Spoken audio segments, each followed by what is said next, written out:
2016 ஆண்டு சட்டமன்ற தேர்தலில் நான் ராதாபுரம் சட்டமன்ற தொகுதியில் போட்டியிட்டு வெற்றி வாய்ப்பை இழந்ததாக அப்போது அறிவித்தார்கள்.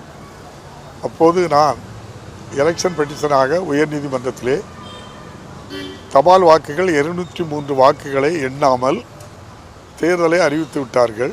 ஆகவே அது செல்லாது என்று அறிவிக்க வேண்டும் என்று சொல்லி உயர்நீதிமன்றம் உச்ச நீதிமன்றம் வரை சென்று பல நீதிமன்ற தீர்ப்புகளுக்கு பிறகு இறுதியாக கடந்த 2 வாரங்களுக்கு முன்னால் கடந்த மாதம் உச்சநீதிமன்ற தீர்ப்பின் அடிப்படையில் மாண்புமிகு நம்முடைய சென்னை உயர்நீதிமன்ற நீதியரசர் அவர்கள் நான் தபால் வாக்குகளை எண்ணாமல் இருந்த வாக்குகளை எண்ணுவதற்கு ஏற்கனவே அக்டோபர் மாதம் 2019 ஆண்டு 1ஆம் தேதி உத்தரவிட்டு அக்டோபர் மாதம் 4ஆம் தேதி 2019 அந்த வாக்குகள் எண்ணப்பட்டது.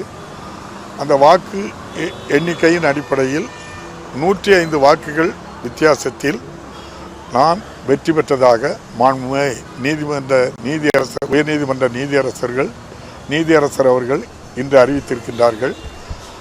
ஏற்கனவே தேர்ந்தெடுக்கப்பட்ட இன்பத்துறை அவர்கள் தேர்ந்தெடுக்கப்பட்டது செல்லாது என்று அறிவித்து நம்முடைய தலைமைச் செயலகம் உட்பட அனைத்து ஆவணங்களிலும் அவருடைய பெயரை நீக்கிவிட்டு 2016 முதல் 21 வரை உள்ள காலகட்டத்தில் அவர் பெயர் இருக்கின்ற இடங்களெல்லாம் அதை நீக்கிவிட்டு என்னுடைய பெயரை அப்பாவு பெயரை பொறிக்க வேண்டும் என்று சொல்லி நம்முடைய மாண்புமிகு நீதியரசர் அவர்கள் கூறியிருப்பது மிக்க மகிழ்ச்சியாக இருக்கின்றது. நீதி வென்றது.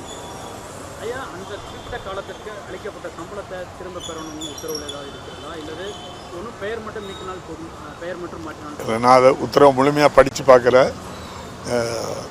முழுமையாக தெரிஞ்சதுக்கு அப்புறம் தான்.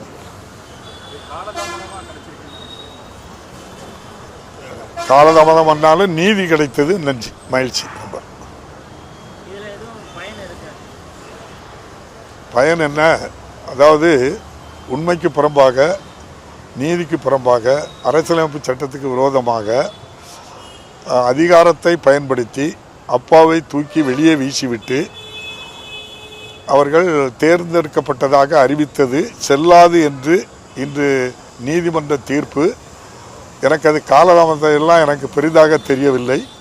நீதி வென்ற மகிழ்ச்சியில் உங்களோடு நான் பயந்து, உங்களுக்கே தெரியும் இந்த கோர்ட்டில் எவ்வளோ தடவை அலைஞ்சிருப்போம் அப்படின்ட்டு சொல்லி, எத்தனை படி ஏறி இறங்கியிருப்போம் அப்படின்ட்டு சொல்லி, இதுபோல் உச்ச நீதிமன்றத்திலையும் எவ்வளவு முறை நம்ம சென்று வந்தோங்கிறதெல்லாம் அவங்களுக்கு அவ்வளவு வழிகளையும் இன்று நம்முடைய இந்த நம்ம நீதியரசருடைய தீர்ப்பு அந்த வலிக்கு நிவாரணமாக கிடைத்திருக்கிறது. நன்றி.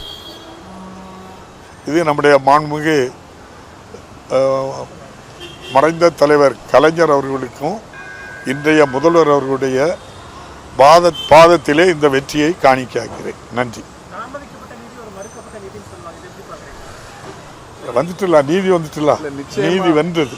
நிச்சயமா அந்த தீர்ப்புலையுமே, உயர்நீதிமன்ற தீர்ப்புலையுமே நீதியரசர் குறிப்பிட்டிருக்காங்க, இவ்வளவு நாட்கள் உச்சநீதிமன்றத்தில் இந்த வழக்கு நிலுவையில் இருந்ததும் ஒரு ஜனநாயகத்தின் அடிப்படையில் 6 மாதங்கள் தான், 6 மாதங்களுக்குள்ளார மேண்டேட்டரி ப்ரொவிஷனில் தேர்தல் வழக்குகளை நடத்தணுங்கிறது சட்டம்.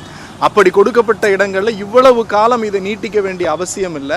அதன் அடிப்படையில் ஒரு நடுநிலைப்பள்ளியினுடைய தலைமை ஆசிரியர் கெசட்டட் ஆஃபீஸர் தான், அவருடைய கையெழுத்து செல்லும்னு தீர்ப்பு கொடுத்ததற்கு பிறகும் கூட இவ்வளவு நாட்கள் இதை இழுத்திருக்க வேண்டிய அவசியம் இல்லை.